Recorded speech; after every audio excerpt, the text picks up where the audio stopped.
hear the Trench Bryan method. I don't know if you guys are ready for this. Yeah, and I love the idea of like the wakes is like a recurring character. Well, what are stories and conflicts that could revolve around that environment? They tempted him with some Pop-Tarts next to a lawnmower with a knife on it. But how do we kind of translate that to in-game mechanics? Synergy! Synergy! It's gonna get clipped, isn't it? Welcome back to In the Trenches, our Trench Crusade themed podcast where we discuss the ins and out of this game that we love. My name is Adrian, and I'm joined, as always, by Trench Bryan. Howdy, guys. How you doing, Bryan? Doing good. How are you? Doing great. Heck yeah. I'm excited for a whole new year of Trench Crusade. I know. Big projects, big things we want to work on, and it's exciting. I'm gonna ambush you with a question. Oh, gosh. What are your predictions for the new year for Trench Crusade? What are my predictions for the new year? A hype prediction. A hype prediction? Yeah. I think we're gonna see. So right now we're seeing new plastic kits for Antioch. Yeah. I'm excited to see new heretics in plastic. Yeah. And I think we might see something that will surprise us there. That's Yeah. my prediction. I'm kind of leaning the same. I'm hoping for a two-player starter box with heretics and pilgrims. I think that's very iconic because we get like the artillery witch, we get the anchorite shrine, maybe some terrain, and like a little quick how to play book. Like I think. Fingers that crossed. sounds amazing. Fingers crossed. Make it happen, guys. Let's see it. No insider information Call me. on Call that. me. Yeah, exactly. We called it here first. Awesome. Well, folks, if you this is your first time here, what we're going to be doing is we're going to be talking about the subject of the day, and of course, being able to be a bit more conversational than you might be in a tight little video. And we're going to be, of course, highlighting some cool projects that are out and about in the world of Trench Crusade, something we like to do. And of course, as always, we want to hear what you think about the topic, so do let us know in the comments down below. And of course, if you are interested in seeing more of this content, hit that subscribe. We are still a small but quickly growing channel, and it would help us a lot. You've already done amazing work. No, yeah, the reception has been great. It's been shocking. You guys are rad. Keep it up. Thank you, everybody. Cool. Well, with that, let's first start off with those shout outs, those kind of new and exciting projects that are going out before we dive on into how to write your own narratives, how to talk about narrative, how to work with narrative Trench Crusade and all those cool things. So cool projects going on.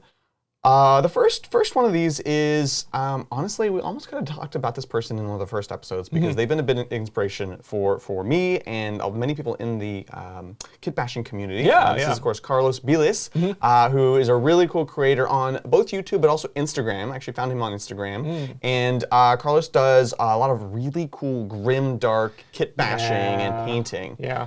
Very, kind of comes from the grim, dark compendium style of kit bashing, where there's a lot of physical materials. Yeah, like the little stringy things for hair and just little metal chunks and odds and ends. It's cloth. very good looking stuff. Super gritty. Those types of videos are kind of like howing it up on the paint style that I'm in nowadays. It's just like the grim dark compendium and like all the enamel washes and the stuff they do is great. Yeah, it's really fun. And I think it fits perfectly with Trench Crusade, obviously. If you're someone who is also worried about being a fancy painter, these techniques can be very accessible, honestly. It's like not only materials that you find every day, you just kit bashing from spare little bits of twine and cloth or even wire, but then also the painting techniques themselves, while you can get very fancy with them, you can also get really good results with not doing too much, I was very surprised after my first enamel wash tried. I'm like, oh, it's like that. Exactly. You can 100% just leave it after the wash and then it'll look fine, but if you go the extra mile, obviously it's going to look really great. But it's actually a really efficient way to paint stuff in this grim dark Trench Crusade style, and he does great. He showed me the Sin Eater before we started that he did. So they're absolutely amazing and huge inspiration. So definitely check out Carlos Bilos' Instagram and YouTube. We'll of course put a link in the description down below. Just great work, cool stuff. You inspire me, right? Another person also inspiring us, and I think inspiring many people to get into Trench Crusade, is Scanner Barkley, who is a YouTube content creator doing lore videos. Scanner has a lot of really cool videos about several different games, frankly, but has a real passion and affinity for Trench Crusade. So lots of shorts for more digestible content and some more longer kind of videos with a sort of dramatic reading or explanation of Trench Crusade stuff, right? Yeah. It's cool. Yeah, I especially like that type of format too, especially because if you're working on something and to have it on the background, those type of lore videos are just perfect for immersing yourself in the world while you're painting them all. Yeah, while you're doing this, you just talked about, listen to Scanner Barkley, Yeah. And I don't know, just another good egg in the community who really helps kind of tie in all these different things. You know? So shout out Scanner Barkley, cool stuff. Again, we're gonna include a link in the description down below. honestly, we're hitting a lot of big names today. These are folks who have just been inspirations, and I just want to shout them out. So this one I think is someone who, if you are outside of the Trench Crusade community, might be familiar. Tyler Mengel of Mengel Miniatures. I've heard of this one. Yes. Right. This is like, for me, I've seen a lot of cool kind of GW product style kind of paint guides and things like that. Yeah. Tyler is part of the Army Painter factory team, so one of those kind of key content creators that works with Army Painter directly, and is another person, like many of us, who also just loves Trench Crusade. Yeah. So just really cool stuff. There's been some really fantastic paint jobs on, particularly the new Prussian kits, which if you want to check it out and you want to see, it's a completely different style from like Carlos Bielis' style. Yeah. And it's, I don't know, it's really refreshing. It is. No, honestly, yeah, kind of painting more of like a clean, like crisp style, kind of more in line with like the heavy metal or like GW style. Yep. But it still looks really great. And then our final showcase for today is Crimson Steel Mechworks. Yes. So this was a cool one because I actually had someone reach out on behalf of them. Someone else was like, hey, this person is doing really cool work. Yes. You should check them out. Which is, I don't know, that's just like really heartwarming. I know, that's pretty endearing. They have projects that are really perfect for the campaign we're doing right now. I know. Some really cool kind of heretic naval raiders, naval forces, old school kind of underwater suits. They're kind of modular too, so they're like great for kit bashing. So like you don't even necessarily, it's not all one piece. Like you just print out the arms you want and then like slap them on guys. Arms, legs. For army mutations and salt madnesses. Exactly. They even have. They're not Christ stations. They're like heretic stations. Harris stations. Yeah. We'll work on it. But again, like completely modular, like, crabs with little like, fiery things and attachments on them. So again, if you're looking at ways of kit bashing, of not only just getting full models, but also adjusting what you have and just tweaking them, it's a great resource. So of course, you can check them out on My Mini Factory, and we'll include them in the link in the description down below. And again, thank you for sending their work to us. Yeah, good stuff. Great. Please. This is my favorite part of the podcast. This is when Adrian shows me new models and I get inspired. So right? Keep them coming, guys. Keep them coming. And again, even if it's not your work, if you want to recommend someone else, please do send them in. We can't get to all of them just yet. I think the Discord will be also a good resource to kind of just post everything. Yeah, like I am also actively looking for models for Knights of Avarice. So if you guys got any inspiring stuff up that alley, please put them on the Discord. Send them my way. Amazing. Yeah, excited. Cool. Well, that's it for shoutouts in the community. With that, folks, let's dive on into the subject of the day. You want to lead us off? You're kind of the boss here on I this love subject. It. This is my favorite topic. Is leaning into the narrative of Trench Crusade. So this is all about you have this great foundation that the rules provide us. It's very accessible, like the rules, the way they're written, and then it's just kind of like building upon the lore of kind of the world and the tone that they've set, and kind of creating your own beast. As you've seen, kind of what we've done with our campaigns is just really kind of taking that framework. And telling a very fun story. Yeah, exactly. And so we're going to kind of dive on into what makes this compelling, why do you think it's interesting, how do we actually do it?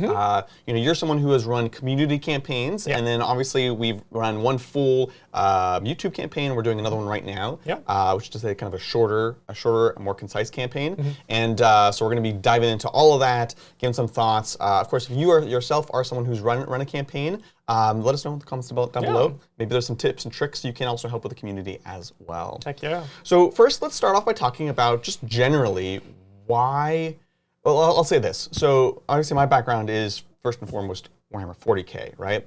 And it's a very different game system, and you don't see these types of campaigns nearly as commonly as you do in Trench Crusade. No. So I want to talk about like why Trench Crusade is such a great kind of world or even system for kind of building off of these. Yeah, I mean, I think you can definitely tell a compelling story in the Warhammer 40K universe, like absolutely. I think the scale is a little bit larger, and that can make it difficult to kind of lean into the smaller stories about individual characters. Like maybe for Kill Team, it probably works a little bit better. Right, yeah. But I think why Trench Crusade works where it's a little bit more difficult with like a large scale 40K game is, again, it's like a smaller isolated story with like a small cast of characters. Yes, I think that's so important. The overarching stories are huge and epic and wild, but at the end of the day, like Trench Crusade, when you play the game, it zooms in to this little subsect of these, bands of 7 to I don't know, a big group would be like 15 or 20. 15 is like, whoa, wild, you know? Yeah. And so, it's about telling these like smaller, more intimate stories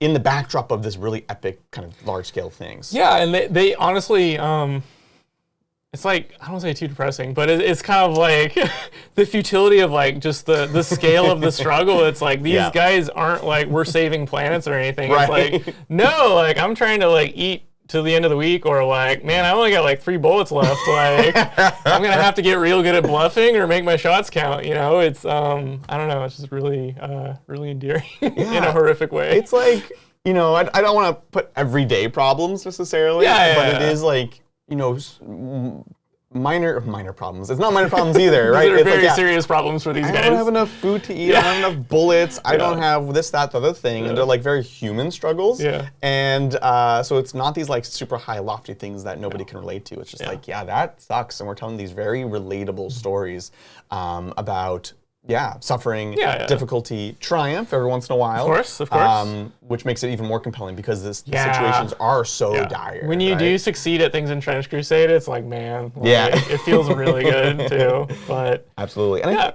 I think, so there's the dark setting, and there's other parts about the setting that are very helpful, and it's ways in which Factory Fortress has put them out. Part of it, I think, is the fact that it is a new game that works to everyone's advantage.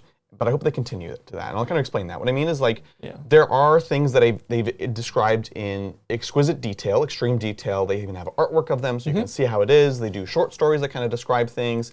And that gives us inspiration for locales and environments and things like that. But then there's also lots of things that are not fully explained. But they're just suggestions or mentions of things that in the back of your mind, you're like, that could be a cool setting for a campaign, or cool relic to do, or this, that, other thing, right? Yeah, it's even just like the concept of no man's land in general. It's like, that's your sandbox. Like, you can play with anything in there. It's like, why are people going in there? Like, they're looking for like a lost caliphate of the Sultanate, or like munitions depot was overrun, or you know, maybe they're running away from the police or something. Like, they don't want to go to the firing squad.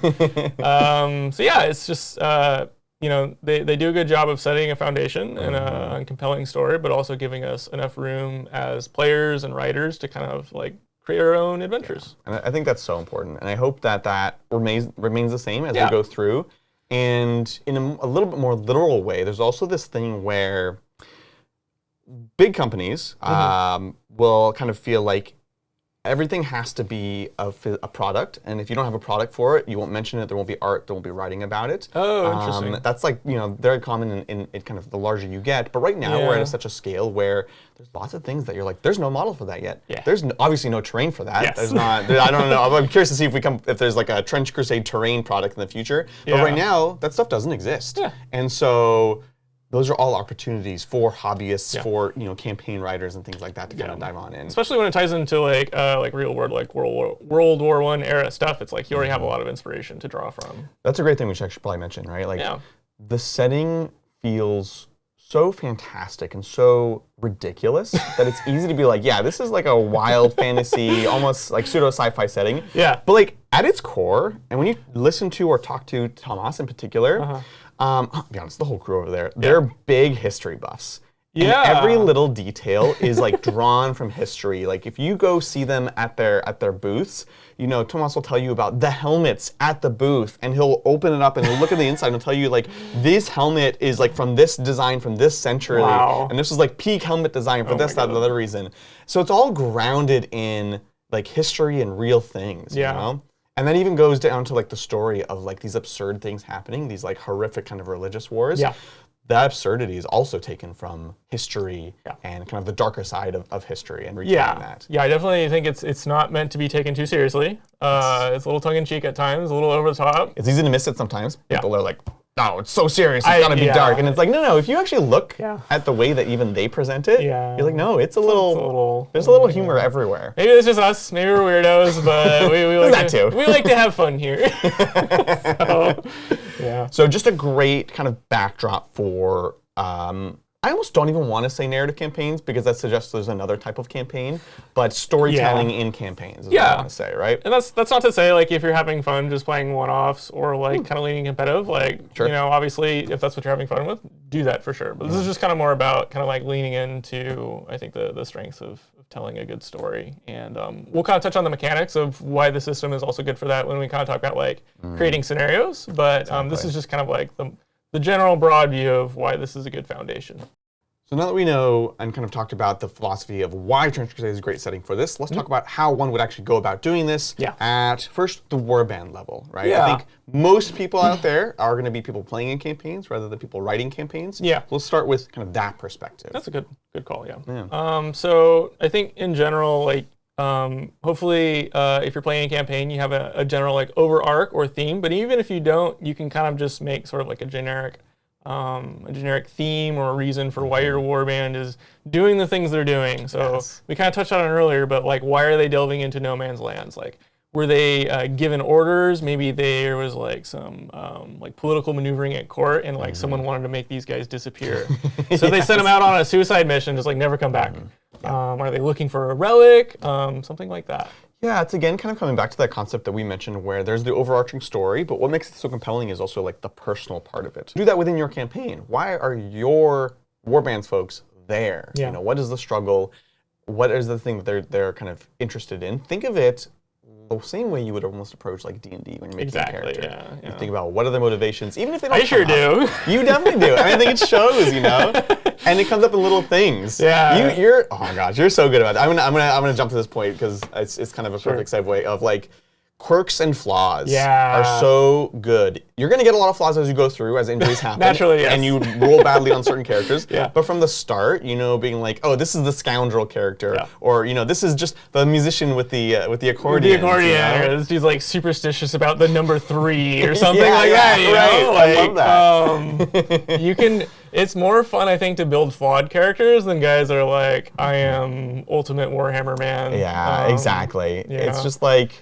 And even like the super soldier thing is almost fun as a setup for when they have the downfall. Yes! Right? That's another way to go with it, yeah. It's like they come in thinking they're just like the coolest guy ever, like I'm John Wick or whatever, and then like he stubs his toe and gets like infected and like catches the rail like day one, like off the boat.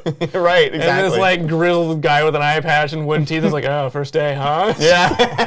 It's like things like that, you know? It's like, see, this is my next warband we're doing right now. Little cues for you to like, you know, hobby off of, for your opponents to also play off of, and there's those moments, like if you don't have those moments of making a roll, and then you almost like enact what's happening, you're like, oh, it's like this happened, your opponent's like, oh, and then this, and you're like, yes, like if that's not happening, think about how you can kind of create those narrative hooks within those characters. It's not even necessarily you have to play bad because like, oh, this is what my character would do. Like, it's just you can, I don't know, like sometimes you can find fun justifications for why they would do these sorts of things. And then you bring up a good point of the hobby angle too, is like you can like, if your warband has like specific like colors or like fighting doctrines, like you can look at models that kind of lean into that. Yes. And like paint styles. And that's another thing too, is like sometimes you'll find like a model or an STL that has just like a ton of character. And like it almost writes itself at that point. Yeah, so like Duncan the Fool with his accordion and it's like he's like blind and stuff. And I love the idea that they just have this like positive guy and they keep him around because he's happy doing his thing, and it's just like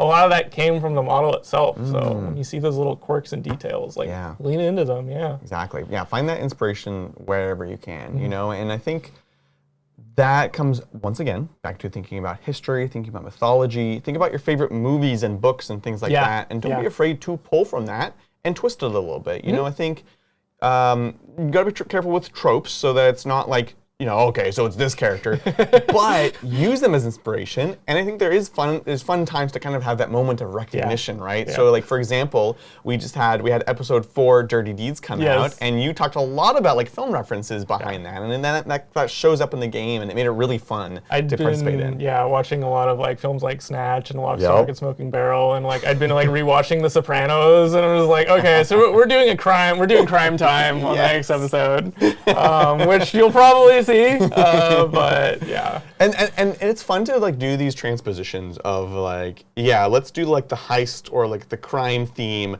and transpose that onto Trench Crusade. And it's like, well, now it's probably more low tech. It's probably a bit more like grimdark. There's going to be some weird religious overtone onto it. And so you can kind of just like take those hooks and play with that with your characters when you're designing a warband, you know? Definitely have fun with it. Yeah, not every episode needs to be super serious. Like you can have every once in a while. You put in your notes like the beach episode, right? Like, Exactly. Not every episode needs to be a beach episode, but every once in a while it's pretty fun. Precisely. So, and same for your characters, right? It's like you can have the joke character, and then you can have some characters that have some more flaws, and you can have your serious characters. Like you're gonna kind of play with the whole range of characters across your warband. Yeah. Something to keep in mind though. People die in Trench Crusade. They do, yes, they do. So often. Be okay with that. Don't be overly fixated on it. It's gonna happen. Yeah. Lean into the story when it does happen. I mean, honestly, like, I'm just excited when we get to the post-campaign and we just roll for a chart. I don't really care what happens because it's gonna be a cool thing for me to then, like, yes and on top of. Exactly. Oh, I had this happen. I have like a leg wound. You know, little B's guy lost an eye. Cool. Well, that means this happens, and we can kind of lean into that. Yeah. Yeah. It's just a good way. Like your characters will evolve over time for sure, just by the nature of the game. But also maybe don't get too attached to your henchmen. Yeah, because they do die on 1 and 2. If you do want to, like, absolutely go for it. But if this is something you're not like super used to, and you're just kind of like daunted by the idea of like doing this extra, just kind of like creative brainstorming, maybe just start with your leader. Like, just start with a single model. Like, you only have to make one character at that point. I think that goes for any and all of the things we're talking about today, right? Yeah. Is like do what you're comfortable with. Not everyone feels the creative juices to like do other things. Yeah. And not everyone is also a role player too. No. Like there are people that this is gonna be super alien. Like, why are they talking about any of this? Like, this doesn't give me any kind of bonuses to my range attack roll, which is like fine. Like that's A-okay. But I think like even like I noticed that the people that I play with, when they have kind of that approach to miniature war games, and when I'm like kind of like telling these stories and like kind of getting people involved and like calling out goofy things that my guys are doing in the middle of the mission, like they seem to really get into it. So even if it's not necessarily, your opponent's doing it, like I think it's like it's infectious, it's contagious. Like when people see it at the table, like they really get into it. So true. Yeah. So next thing I was thinking about talking about is just like leaning into setbacks, because as we mentioned a couple times, this is a very sort of dark setting and bad things happen often. And I think it's not unreasonable. It's kind of human to maybe get like discouraged or like disappointed when bad things happen to these characters that maybe you're getting attached to, or it's like, oh man, it's gonna make my next game so harder. But I would challenge you to lean into it, to have fun with it. So it leads to a lot of really good stories. Like Lil B is a great example. He's a great example. From the first campaign. The dude is just an absolute sport and a champion. But like his guys are getting like blinded left and right, and like he's just kind of like stumbling his way through the whole campaign. But it came to like one of my favorite stories of the campaign, where it's like they get to the finale, and I won't go into too many spoilers. Sure. But their guys are so maimed and just disoriented, like their whole leadership staff, that they're just making bad decisions. Right. And all their soldiers are like, oh God, I don't want to do this, but like he's outranking me. And these just like horribly maimed guys leading from the front are just like, onward to glory. Right. So this is my favorite. It's my favorite. And then, just like lean into it as a player, also as a campaign runner, you know, which in this case, we'll talk more about kind of how personalized you get, but you had literally written some custom goals in that scenario based off of the fact that they were so disheveled and beat up, and it was great. It was so much fun. So much fun. And the thing is, like, what are those stories that we remember? Yeah. It's not the awesome ones where the guy was super triumphant. know, It's right? not those. Yeah. It's the guy that tries to jump through fire to do the glorious deed and falls on his face and catches on fire and fails horribly. Like 8 times throughout the campaign. Yeah. It's amazing. But he overcame his fear of fire in the last mission. Exactly. That's the other thing. Is like when these guys get so horribly maimed and like the odds are so stacked against them, and then they just like dunk on a praetor of hell, and like they just take him out with a pot shot rifle. It's like, oh, I'm gonna remember this. Like they're gonna be talking about that on my like funeral or whatever. They're like, and on this year, like Trench Bryan took out a praetor with a guy with an eye wound and a leg wound, and like Ruby fired all the cannons. Ruby fired all the cannons. Like it was a good day. And I think, again, I'll do a call to action for campaign runners to encourage and reward your players for those moments. You know? Yeah. Whether it just be right behind me. Yes. We've got the plaque, which is, yes, for the winner of the campaign, but it's also for the kind of glorious deeds, the overarching glorious deeds. We call them happen. exalted deeds and dark miracles. So Yes. it could be epic moments, which are like exalted deeds, like things you do something really cool, but we also reserve the space for like dark miracles where like bad things happen, but it's still really funny and memorable. So yeah, we anytime something cool is like we pin them on the shrine. Yeah, I think it's a great way to just kind of reinforce that and kind of help people lean into it. Yeah.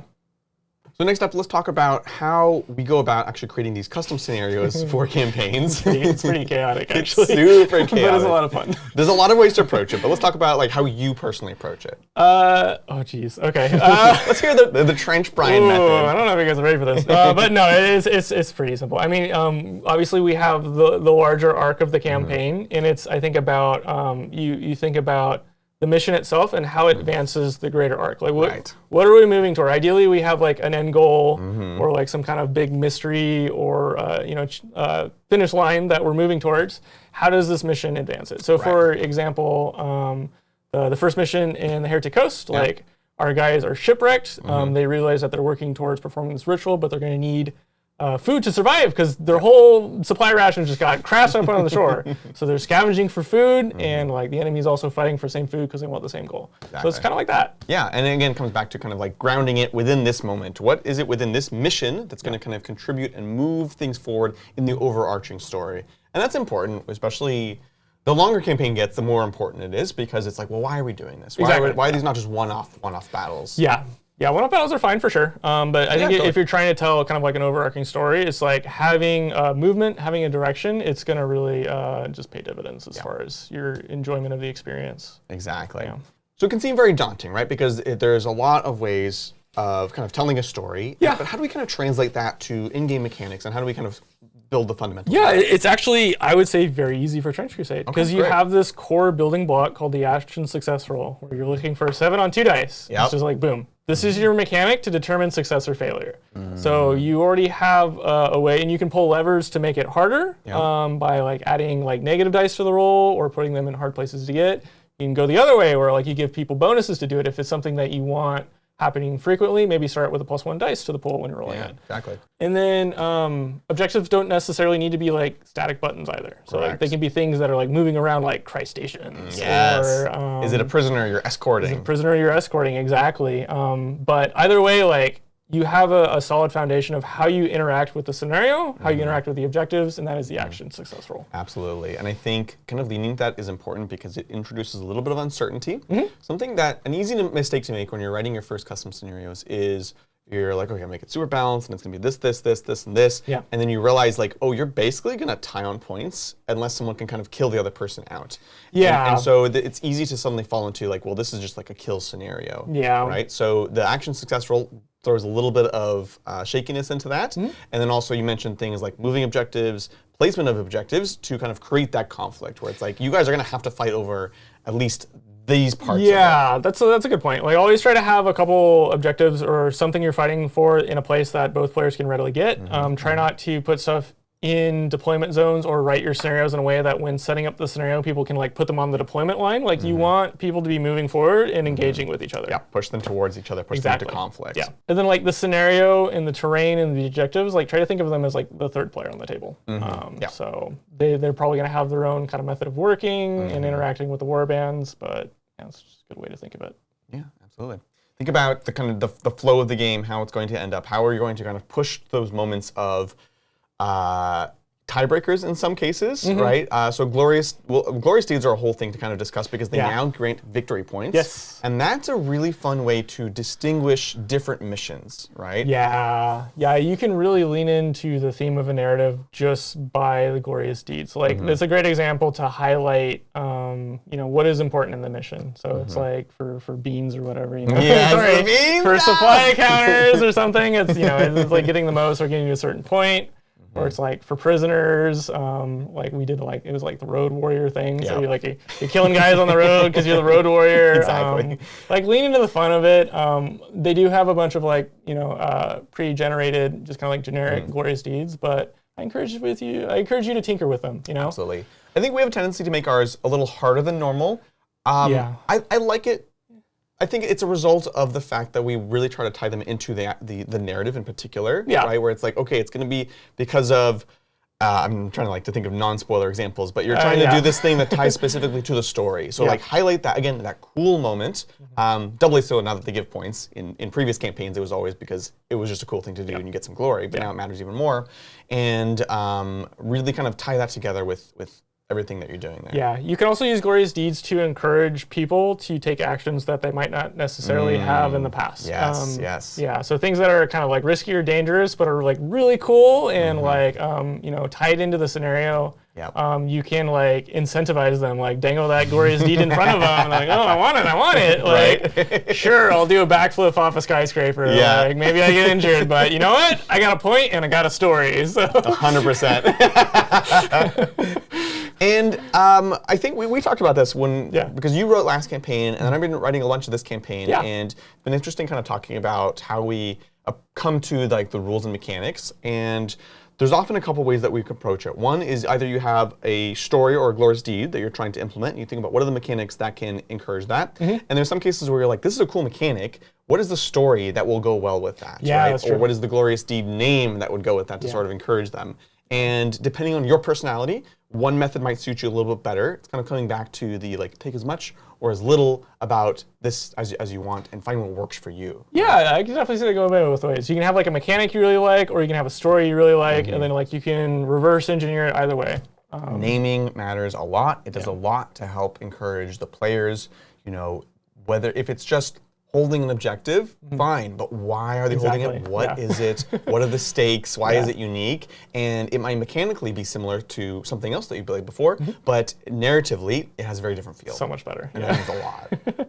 Yeah, and also don't be afraid to change things on the fly. Like if you're playing a scenario and like you guys have this crazy idea of like something super fun, and like we ran into this in a recent episode, I won't spoil it, but it's like Adrian asked like, well, what if I do this? And I'm like, I never thought of that. Yeah. And we just kind of made a rule on the fly that was like super fun, and it changed the mission for the better. Like it made it so much more fun. Like it added this whole new angle to it, and it was this was a blast. It's so big. Yeah. And don't be precious with your ideas, especially if you're doing new campaigns, new ideas.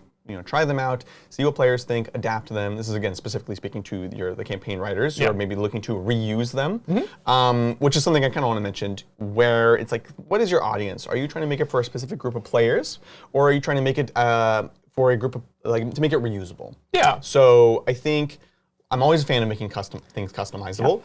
But you also want to make it applicable to others. So I'll explain that a little bit. Yes. Be careful of missions that really reward certain warbands over others. You need lots of bodies, or you can't have any bodies. You can tweak this a little bit game to game, but you need to make sure that over the course of the campaign, there is balance. Yeah. Right? Yeah, it was interesting because writing for Glasston's, like I was very surprised. Well, I was hopeful, but I was very surprised at kind of like the success and just really like the reception was awesome. But when I was writing it, I wasn't writing it to initially like be released to the public. I was very much for writing it to be filmed. So like a lot of the rules were kind of taken into effect with that, which is kind of why it's been taking so long to release public. I am still working on it, I promise. It's happening, he's testing. It's happening, I'm play testing. We're writing a bunch of new lore, it's gonna be really great. But yeah, it's just writing for your audience. That's what that was about. Yeah. No, I feel you, exactly. Yeah, and first and foremost, and we'll try to keep in mind like, oh, well, what if this person has this or this, and then maybe you'll just make a little bit of a tweak so that it's not super punishing for the player who has an anchor eye, or people who doesn't have an anchor eye. Like I'm thinking about the next scenario, and it's like my warband's doing really good, so we might need to work on the scenario where maybe we help out my opponent a little bit. Because, I think it all comes down to don't be afraid to personalize and make a better experience for the players that are there. Exactly, right. It's a two-player game. Everybody wants to have fun. Like, let's have fun. Lastly, let's just talk about just kind of the building blocks, making the foundation of your own narrative campaign. Yes. So yeah, a lot of points to kind of talk about is the first thing to start is just kind of like, what's the grander arc of the story that you're trying to tell? Yeah, precisely. And once again, a lot of ways you can approach that. Is it the kind of centralized conflict that you have in mind? Is it an environment that you want to kind of build a conflict around? So, for example, Heretic Coast, I think I first and foremost wanted to do a sort of coastal kind of nautical theme. Yeah. I'm thinking about it visually. I'm a visual person, visual artist. So I started with that, and then I started digging into like, well, what are stories and conflicts that could revolve around that environment and kind of build from it and have every scenario inform that overall kind of conflict. Yeah, absolutely. Obviously, same with Glaston. Yeah, it started out as like we were really brainstorming on Discord. And like, all right, we need like some kind of MacGuffin or something. Like, well, how about we're doing a treasure hunt? You know, that's a pretty common adventure. And then like, well, let's apply it to the universe of Trench Crusade. Right. So like the setting, like what would be a treasure you're looking for? How about like a factory full of bullets? Okay, but no one can find it. Yeah. So we have a treasure hunt looking for this factory, and then one thing led to the other, and there's a very good reason why they couldn't find it. Yeah, I will not spoil. There's a big twist at the end. There's a big twist at the end. Which also kind of refers to like what we were discussing earlier, where it's use stories or tropes or things that you might be familiar with, or players that are familiar with. Yeah. But then put a twist on it. Yeah. That moment of joy, of revelation. Again, thinking about it in the sort of D&D mindset. Yeah. Think about that moment of the reveal to your players of like, oh, this thing is happening. Oh, this is what we're fighting over today. Yeah. And that's a really fun kind of thing to play with. That's a great point, is you can draw on like media or like books, film, anything that you're like really involved to, but like take it and then try to like apply it into the Trench Crusade mindset. Yeah. So like The Sopranos or like Smash, Trench Crusade. Yeah. Exactly. It's interesting. So the first season, as you mentioned, it's sort of about finding the thing, finding the place, going to there. Yeah. So in season 2, while there's a lot of discussion around like Orin's drowned monastery and things like that, I wanted to make sure that it wasn't another go to the thing and find the thing. So that's another reason why in this case, we're progressing toward a final objective, but it's about this sort of ongoing ritual that's informed each time. And every episode is about another of the 7 wakes happening, right? Yes. But then there's also that moment-to-moment thing that we're trying to do. Are we just trying to survive by scrapping this thing? Are we doing these dirty deeds for these gang members, right? And then we're moving towards something that is not, it's different than the item or the object. So think about it. Are they going somewhere? Are they trying to find something? Are they trying to accomplish something? What is that? There's a lot of ways you can sort of direct that overall motion to. That'll give you very different results. Yeah, and I love the idea of like the wakes is like a recurring character almost that has like a different effect on every mission. So every mission you see, like you can see the impact of the 7 wakes in a very different way. So like the first one, like the ship is destroyed, and then in the crime one, the narrative is like the city has been flooded by the wakes, like, and their whole economy has been upended. So it's like the same kind of recurring element, but we're seeing different effects over the course of the campaign, which is very cool. Very important, and it's important to not fall into like, well, it's gonna be the same thing every time. Right? No, so just like shake it up, shake it up. You're really good about that, and it's like, oh, this is like this wild twist I didn't expect. And that's fun. Yeah. Another good idea is when you're writing your campaign is to make it accessible to the players. So make them be part of the storytelling process. Yes. Make it so that the story you're telling, it's very feasible for players and their warbands to be involved in the grander narrative. So like Shane's Warband, the congregation of the Steel Nephilim, or was it Iron? It was Steel. Steel Nephilim, you got it.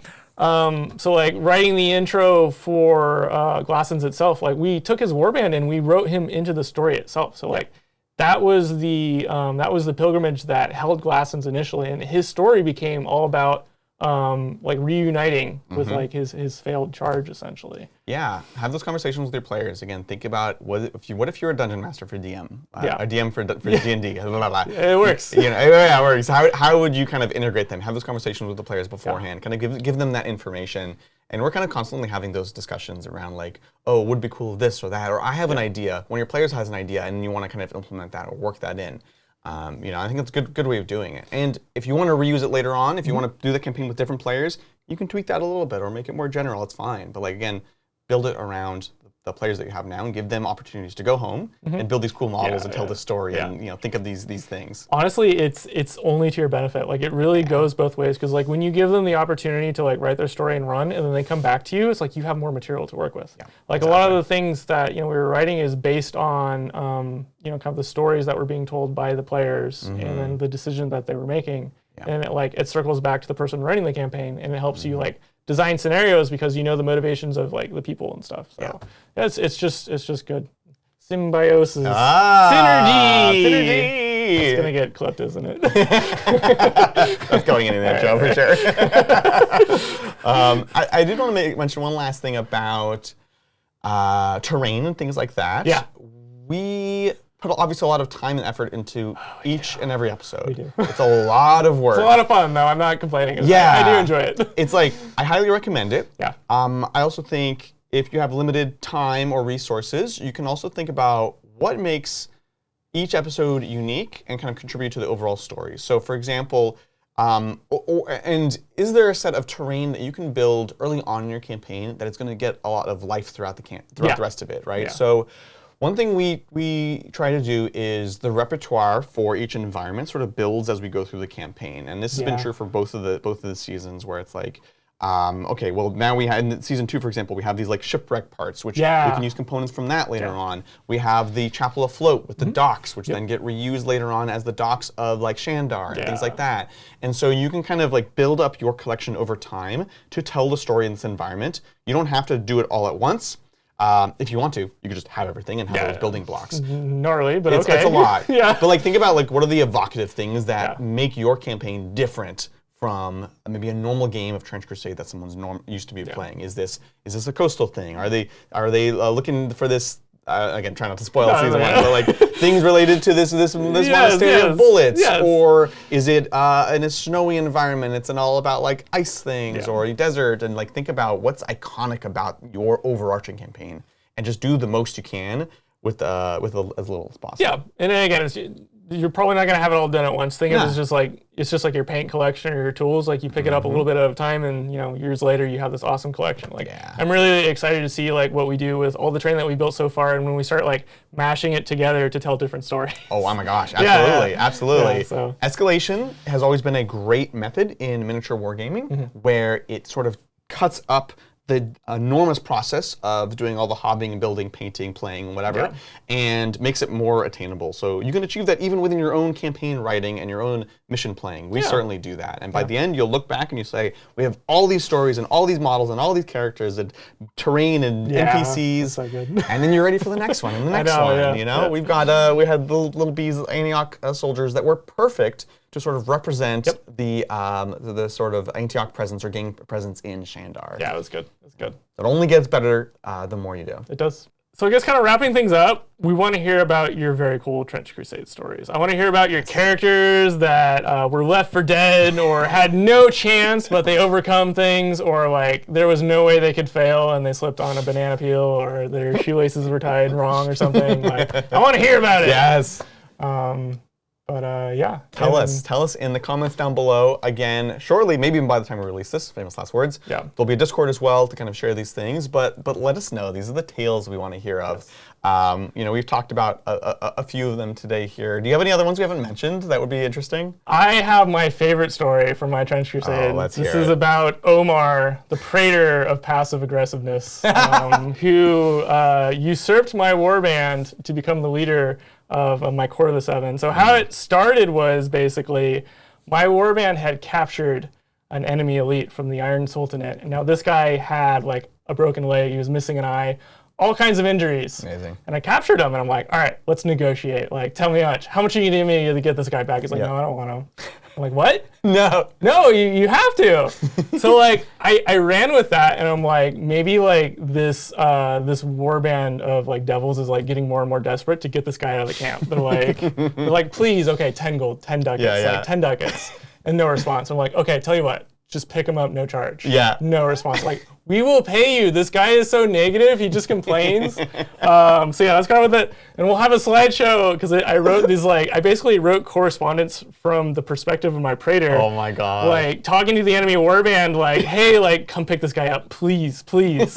And like the dude is just like, he's always like complaining, and he's telling the same story of like how he went to the water park with Mamluk Ferris once. That's what this picture is about. It's like him going down the slide and they're like having a fun time, and the guy's just like basically, if this guy tells this story about the water park one more time, I'm going to throw myself off a bridge. And then the next one is like, so the praetor threw himself off the bridge. And Omar, who's the name of the guy, he's now leading our warband. Like, he's now the general. So there he is leading the general. And then the guy finally got back to me, because we were having this conversation on Discord. He's like, I'm sorry I missed your messages. That's not actually Omar that you got. That's a different guy. Oh, no. And I got the name wrong as a player, but my warband had committed all in on Omar, because they spent all their money on Omar merch, which you will see.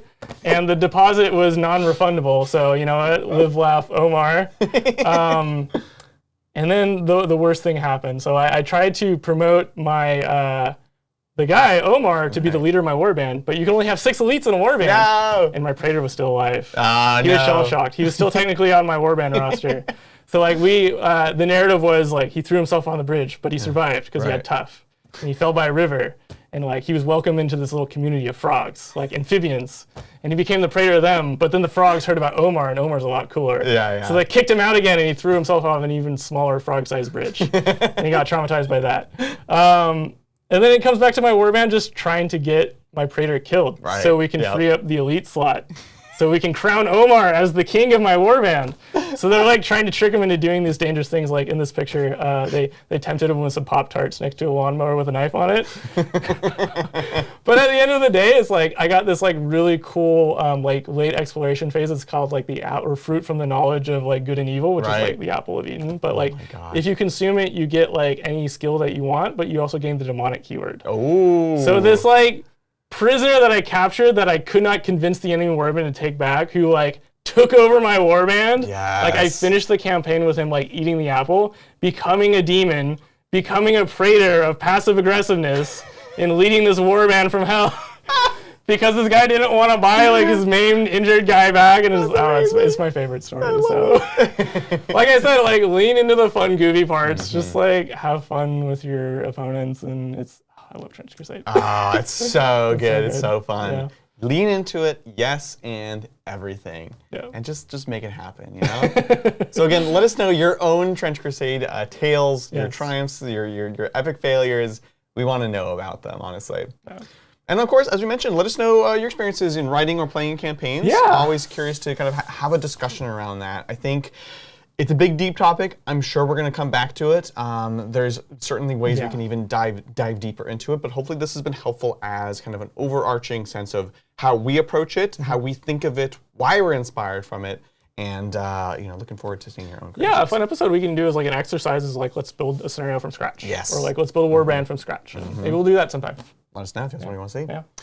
Awesome, folks. Well, of course, as always, things that are helpful to us here at Trench Titans, leaving a comment. That's the best way we can do it. You can subscribe if you're going to watch the videos, but really just interacting, chatting with us is really helpful, not only for the algorithm, but for us as people and content creators who are excited about doing Trench Crusade. So, you know, just say hi, keep your eyes and ears posted. We'll, of course, have Discord very soon, and a lot of exciting stuff in the world of Trench Crusade. Yeah, I'm pretty good. Cool. Well, folks, thank you so much for joining us. We really love you. We appreciate you, and we'll catch you all next time in the trenches. Bye.